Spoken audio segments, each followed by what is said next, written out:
Hello everyone, I'm Andy from the Pixel Pub, and I'm here to talk about 15 new games we added to the Switch collection. Okay, recording this on Black Friday, we just got back from the limited run game store where they were doing 20% off all Switch games that they make. I don't know if anybody watching this has been to the limited run game store, but they have a lot of games there that they make themselves, but they also sell games that other companies put out. They got like a little selection of like Nintendo games and Square games and stuff like that. This was just for the games they put out, which was fine for us because that's exactly what we were looking for. Also, been fortunate enough to run across a lot of clearance at Walmart here lately.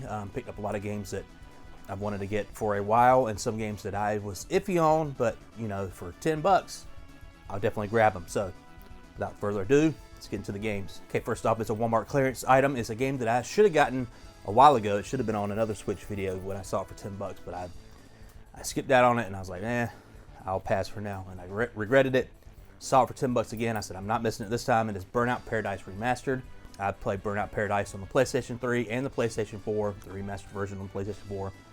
I recently, when I say recently, I mean the past couple months, I got a physical version for the 360. This is the first physical version that I had for Burnout Paradise. I really love the game. For $10 for the Switch version, you play it portably and stuff like that. I had to jump on it. We had Kathy play a little bit of it. I think she liked it. I don't think she liked it as much as Cruis'n Blast, which she really enjoyed. But what a damn fine game. Open world racing, blistering speed, incredible crashes, just shit going everywhere. What an awesome game Burnout Paradise is. If you haven't played it, you need to play it.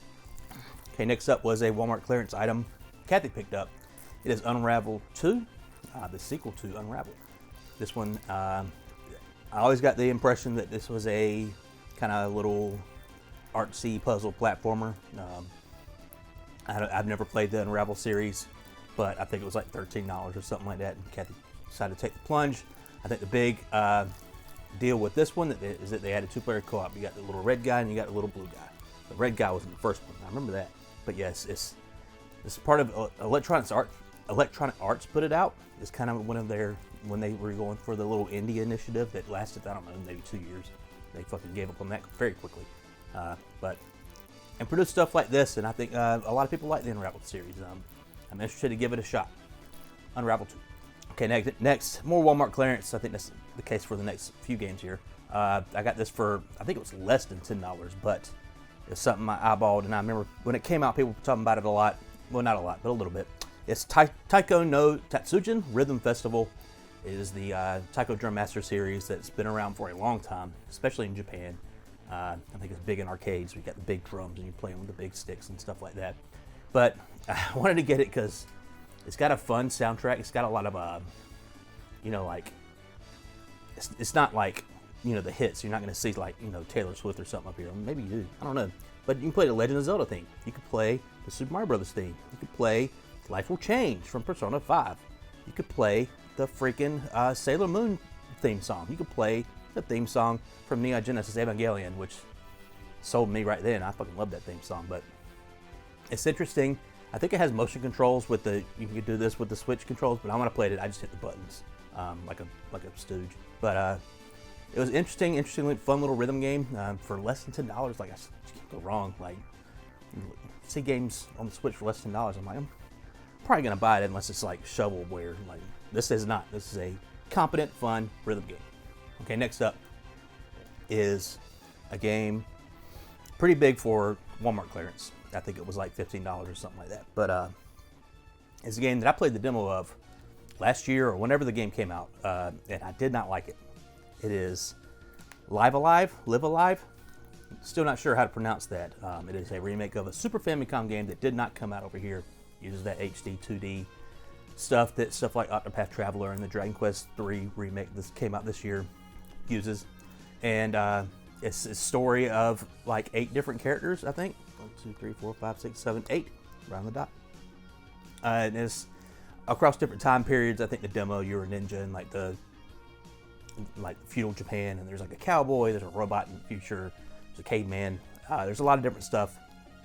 I just remember, and I think there's different battle systems for each of the characters. The ninja one, I was like, I have no idea what I'm doing. There's like a little grid, and the enemies are moving, you move, and it's like, what am I doing? I could not make heads or tails of it. And I know it was like that for the Super Famicom version because I've seen videos of it in the past. But I don't know. But for a clearance price, damn sure I'll give it a shot. And I haven't opened it yet. Still sitting in the shrink wrap. It's going to one of these rainy day games. We just got to stuff them away in case something goes wrong. The video game apocalypse happens, we'll be good for a while. Okay, next up is the next couple games are all the games we got today at the Limited Run Game Store for their Black Friday sale. First up is Rogue Legacy 2. I picked this up because they had a section of just damaged games that were pretty cheap. This is only $27, and I've been wanting a physical copy of Rogue Legacy 2. I've already undid the shrink wrap of it, but it's like there's nothing wrong with it. Like the shrink wrap was kind of torn. There's like this one little bit right there. I don't even think the camera can pick up this like kind of little wrinkle. But I think the regular version that they had there was $40, $27. I'll take it. But they did have some there that were basically like broken in half. Like I was like, who's gonna buy this for $27? Because they were all $27. I feel like 10. Like I bet they would have sold it. But I have already played a little bit of Rogue Legacy 2. I bought it digitally on the Switch when it didn't seem like a physical version was going to come. I waited and waited and waited, and I said, I can't wait any longer. I want to play Rogue Legacy 2. I love the first Rogue Legacy. I think I've gotten about halfway through. I know I've unlocked a lot of stuff, like on the docks outside the castle that you go through. I've unlocked a lot of that stuff, a lot of the classes. I'm hoping, I haven't put it in the Switch yet because we just got back, but I'm hoping if I pop that in, it will just load up my save like nothing happened. I'm pretty sure it will. But yeah, Rogue Legacy 2, what a fun little thing where you're roguelike going through a Castlevania-like dungeon that's randomly generated, and you have your different classes that you pick, and you die, and then you have your child comes in, and you get to pick the child at the beginning, and they have their own traits. Like some of them are colorblind, some of them fart a lot. It's a lot of fun little things that they do, and this one adds a whole lot more classes of like magic-based stuff, and it's just a wild time. I love the first Rogue Legacy. I'm hoping I'll love this one a lot too. I know it's a lot harder, but maybe I can get over it. Play some Rogue Legacy 2. Okay, next is something that I picked up that I've been eyeballing for a while. There's a lot of games you see at the Limited Run store, like, maybe one day. And when it's 20% off day, it's probably that day. It is Blaster Master 03. I have not played any of the other Blaster Master Zeros. They did not have the other two available there. But I have played Blaster Master on the original NES, and it's a very interesting concept, Blaster Master, with the different ways you play. You got your tank that you can run around with. You got your little dude in the tank that can get out and go through all these little platforming, side-scrolling sections. And then there's top-down sections where you're a little dude and you're killing things. It's an interesting game, and it's made by Enter Creates, which is interesting because they also make the Gunvolt series, which I've been dabbling in here recently too. So, you know, when it's 20% off, $30, and it's for a new series that I can check it out with a fun developer that I'm liking, I'll do it. That's Blaster Master 03. And next is the game that I picked out again. It's Arcade Paradise. I played through this game on the PC a year or two ago. I can't remember exactly when it came out. I played through it and I loved it when it was just available on the PC. It's been there for a while. Like I said, it's one of those things where you see it and you're like, maybe one day. And today was the day. I love Arcade Paradise, and I really got this so Kathy could play it. I know she would never like own up and buy it because it doesn't look like her cup of tea, but it is a whole lot of fun. It's when you, in this game, you got a laundromat. Your dad is handed to you. You're kind of a failed son, but a failed daughter of a rich family. And he gives you this laundromat to run because you're a fuck up, and maybe you could do this. And there's a bunch of arcade machines in the back, and you slowly convert that laundromat into an arcade.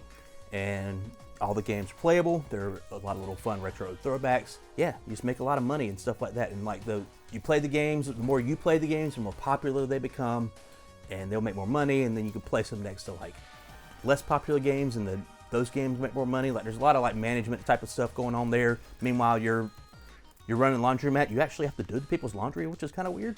That's kind of suspect. But anyway, besides all that, it's still a ton of fun. I love little collections like this of retro games that didn't actually exist. Like I like seeing that creativity and like what could you actually do with that type of stuff. Arcade Paradise, they're one of the best Okay, next up is probably the most recent game that we picked up, and that is Animal Whale. It was there at Limited Run Games. It was the first game I saw, and I immediately went and grabbed it because this game's been getting a lot of positive buzz on the internet over the past year. It is a Metroidvania, but with a lot of puzzles and stuff like that. A lot of interesting ideas, I think. I first saw this game being played, and I hadn't seen that much of it being played, but I saw this game being played by Jeff Grubb on Giant Bomb, and he had it on the PC, and he was playing it on windowed mode. And he's like, this is what this type of game this game is. And he took the window on the PC and moved it. And in the game, the plant started swaying with the movement. And I was like, that's really interesting. I've never seen anything like that. I think this game is full of ideas like that. Obviously on the Switch, that particular example is not going to work. But for a physical version, I was like, I'm getting this. This is the one. Like, I was seconds into that store. I saw it there, and I'm like, yep, I'm going to get this.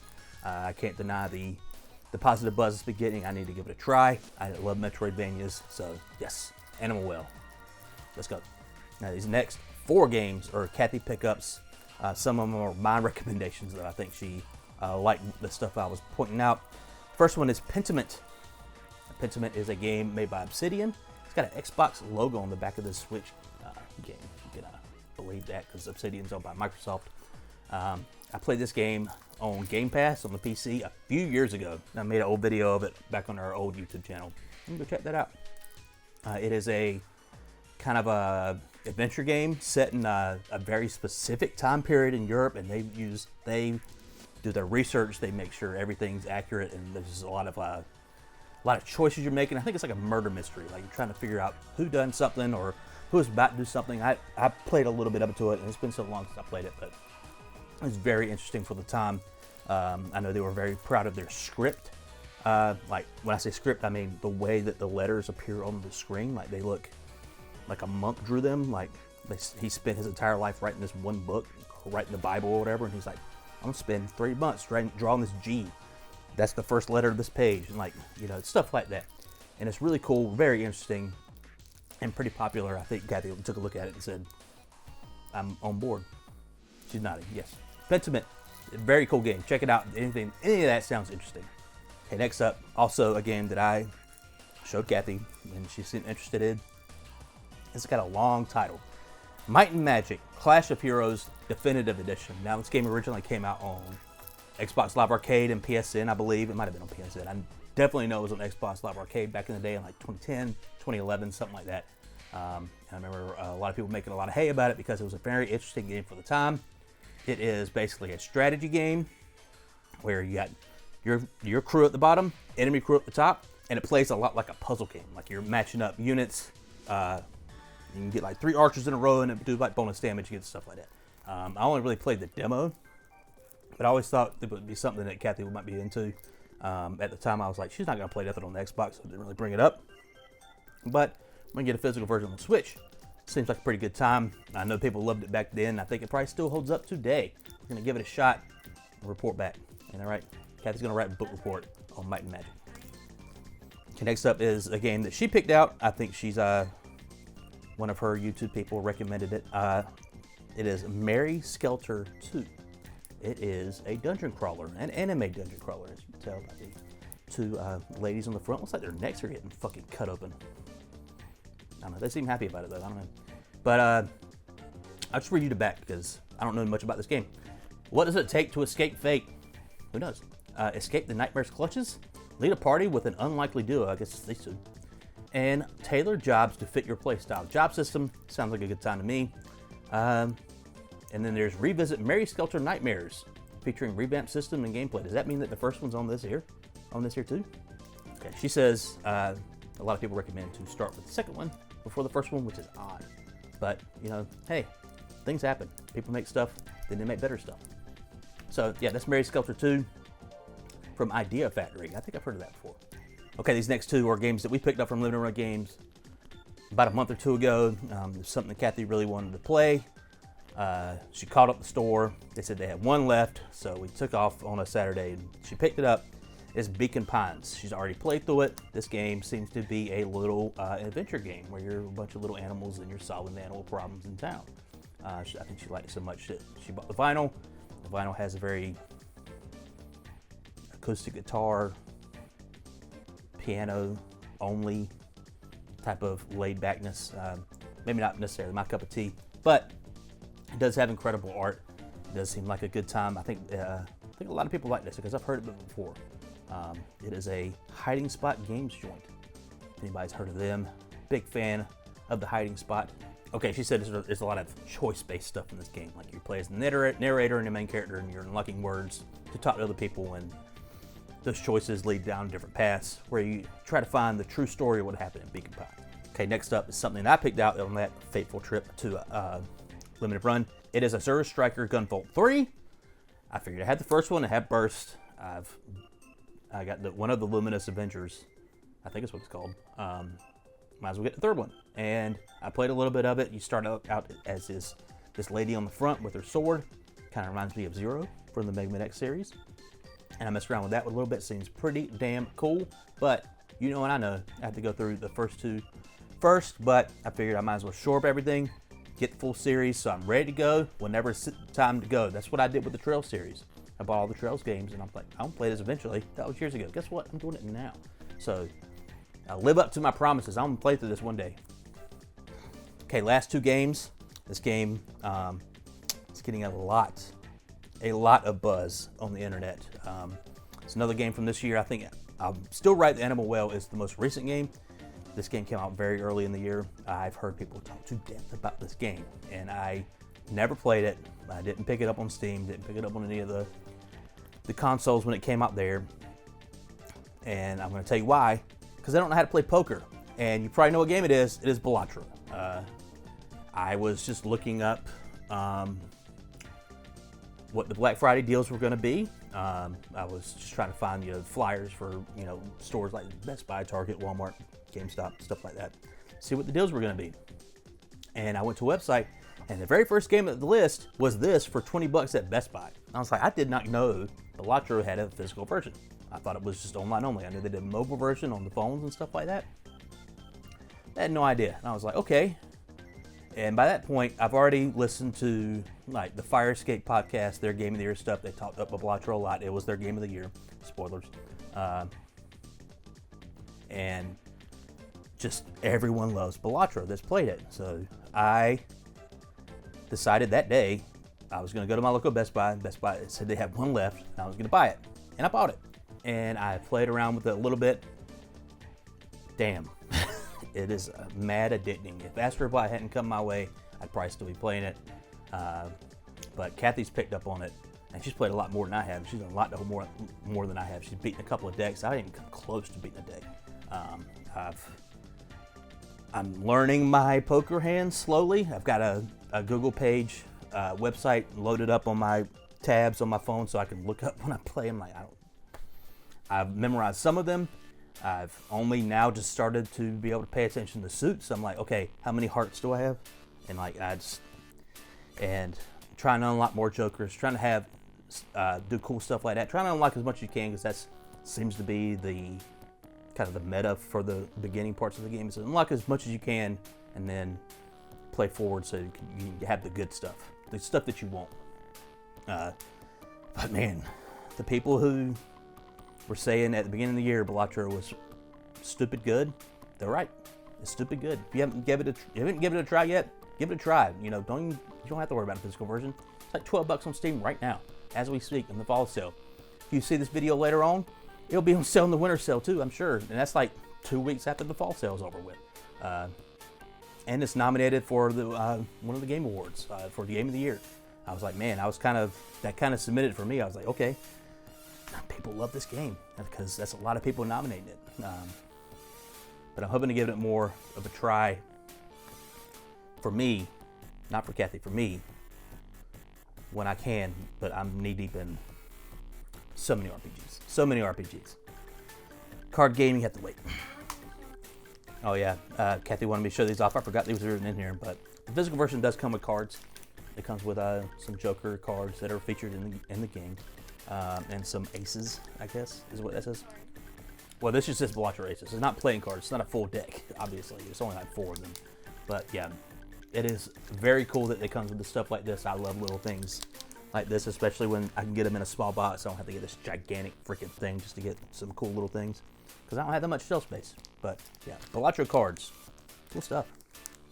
Okay, last game is a game I pre-ordered a while ago, and it came in probably like the day after I posted the last Switch video, which I was like, man, that sucks. But it was a game that I completely missed out on when it first went on sale, and I think they only sold it on Square's website, if I remember correctly. But it is the Final Fantasy 1 through 6 collection on the Switch, the physical version. I know that original release goes for like $300 now. It's insane. I love Final Fantasy, but going back to these older games, I played them, you know, I played a lot of them on the GBA, like 5, 6, and 5 and 6. I played 4 on PlayStation back in the day with Final Fantasy Chronicles. 1 I've dabbled in, 2 I've never really even touched because I've heard it's terrible. But after that collection came out, what I heard about this game that really just put me over the edge, I'm like, shit, I should have got that version, was they do add some of the modern stuff that they did with Final Fantasy 7, 8, and 9, just for convenience. Like you could fast forward through the game, and you could turn off random battles, stuff like that. I'm pretty sure. I haven't opened it up yet. I haven't played it. But that type of stuff, I'm on board. I want to go back and experience these games with that type of stuff, because I ain't got damn time for random battles. I ain't got that damn time to just, you know, go through this maze of a dungeon that's top down, and I just want to turn on fast forward, scoot on through it, let's go. But yeah, I was very happy to pre-order this because of the things I just said, and I think when I do dig deep into it, I'm finally gonna beat Final Fantasy V. I played through it like twice on the GBA, but I never actually beat it. I don't know, I just fell off. But that's my goal. 5 is the one. That's the one I want to play the most on this one, and yeah, it's Final Fantasy 1 through 6 collection. Finally have it. Woo! Okay, that's 15 games we just added to the Switch collection. I was going to record this video last night when it was only 8, and I just wanted to clean up and tie these things up before I get into all my Game of the Year stuff, because I have a lot of videos I want to record for that, a lot of different categories. But this Black Friday sale came on. I thought, well, we might get like 2 games. No, ended up getting 7. It was great. Got a lot of fun stuff. Talked to some cool people out there. Long ass line. They had a ton of sales, a ton of people buying hundreds and hundreds, if not thousands of dollars worth of games. It was insane. I hope they made their money. But if you see these games, see what we like, you got any suggestions and stuff like that, let me know in the comments. Please like and subscribe. All of that fun stuff. I've been Andy from the Pixel Pub. Peace out.